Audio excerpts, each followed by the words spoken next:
প্রিয় দর্শক বন্ধুরা, এই মুহূর্তের জন্য আপার প্রাইমারি থেকে একটি গুরুত্বপূর্ণ খবর আপডেট। আপার প্রাইমারি 2016 এবং 2012 আপার মামলার ক্ষেত্রে হঠাৎ করেই কিন্তু একটি গুরুত্বপূর্ণ খবর উঠে আসছে। সেদিক থেকে 2012 আপার মামলায় হঠাৎ একটি অর্ডার কপি কিন্তু উঠে আসলো। অবশ্যই চাঞ্চল্যকর তথ্য, আর্জেন্ট ভিত্তিতে এই ভিডিওটা তাই ক্রিয়েট করা। ভিডিওটিকে শেষ পর্যন্ত ওয়াচ করবেন, কোনোভাবে স্কিপ করবেন না। চলুন আমরা মূল টপিকে ফোকাস করে সম্পূর্ণ বিষয়টিকে দেখে নিই। বন্ধুরা, অত্যন্ত গুরুত্বপূর্ণ একটি খবর আপডেট সরাসরি অনস্ক্রিনে দেখতে পাচ্ছেন 2012 আপার মামলার ক্ষেত্রে। এই 2012 আপার মামলা দেখুন 22শে জানুয়ারি 2025-এ কিন্তু নেক্সট হিয়ারিং ডেট রয়েছে। অবশ্যই কেসের যে স্টেজ অ্যাবজন্ট হিয়ারিং পর্যায়ে কিন্তু রয়েছে সিঙ্গেল বেঞ্চে।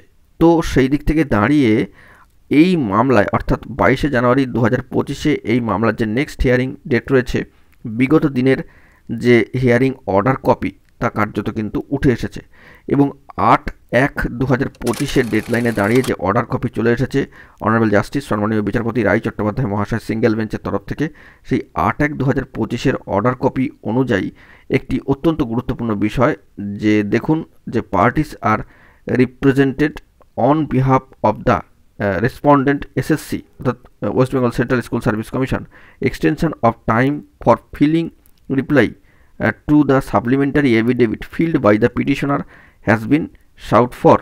Let reply as above be filled within 20 জানুয়ারি 2025। তো এটা কিন্তু ফাইলের কথা বলা হচ্ছে 20 জানুয়ারি 2025-এর অবশ্যই মধ্যে, এবং let the matter appear on 22শে জানুয়ারি 2025 at 2 PM। এই মামলা কিন্তু আবারও আগামী 22শে জানুয়ারি 2025 দুপুর 2টোর সময় অর্থাৎ 2 PM কিন্তু উঠবার কথা রয়েছে। তো অ্যাবজন্ট হিয়ারিং পর্যায়ে এই মামলা রয়েছে এবং আগামী 22শে জানুয়ারিটা অত্যন্ত গুরুত্বপূর্ণ।